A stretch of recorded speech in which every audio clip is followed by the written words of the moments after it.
Hi, Achim from American Runabouts. We turned the boat around today. Actually, I turned the boat around, which was quite a bit of a pain alone. And she's back on stands.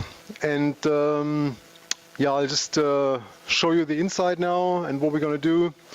And the damage that she has on the hull. And then we start doing the second part, which means start laminating on the inside and start sanding the lower hull and or the underside of the boat, and then start some fairing and put one layer of fiberglass on the downside, on the hull, to give it a bit more stability and also create a water barrier, and then we're almost done. So here she is, turned around and on stands, and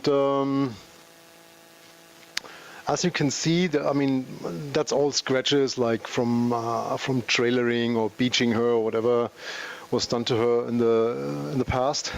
The only real damage is here.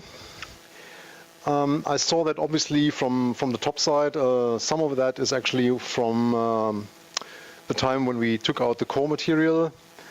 But this is covered from the inside, so it's super stable already. So I'll get rid of these here, and then obviously that will be patched with some fiberglass material. And then, as I said, there's a complete 160 gram roving coming on the outside with epoxy, and yeah, that should do the trick, no problem at all. So let's go inside. Let's just see where my light is. Light is here. And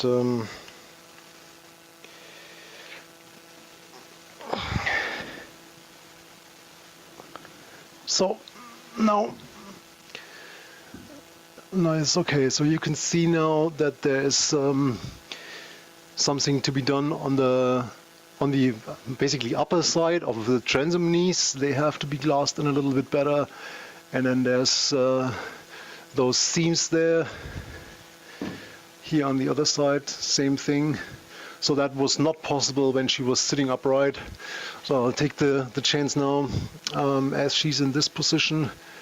And the other thing is that on the bow part, there's also this reinforcement in the middle that needs some work, and this is much easier now as she's turned around and I do not have to be in this tight spot and laminate overhead. So yeah, that's the first thing that I'll do now.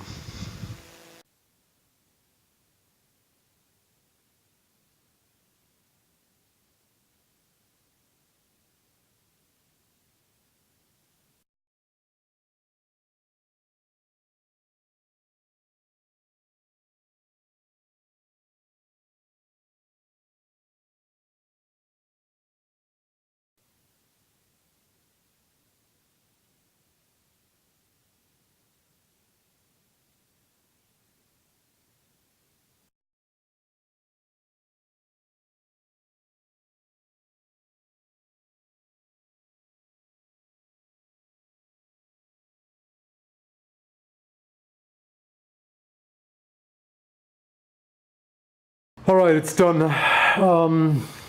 Boat's completely sanded down to the original color. What came out super nice is the transition between the lower hull part and the upper part. That's exactly how I wanted it.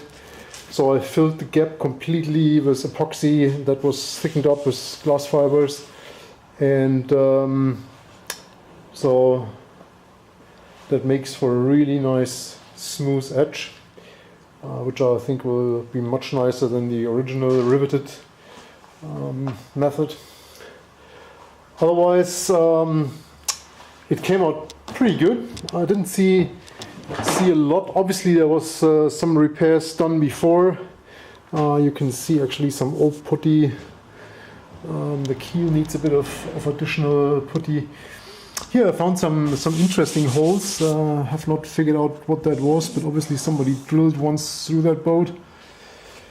Yeah, Same thing on this side regarding the transition. Stern part needs a bit more work. Yeah, but overall that's pretty satisfying. So I'm off now for 3 days, but afterwards, yeah, this part will get some putty, and obviously the small keel part needs. That's the ones that I showed you before. Actually, it's rock solid underneath, so nevertheless that gets a bit of additional fiber on top, and then yeah, a little bit more sanding when the first layer of primers on, and then I think the sanding part of that boat's done, which is good because the workshop looks terrible. And then I think there's a day of cleaning before we start with the initial paint. All right, see you next time.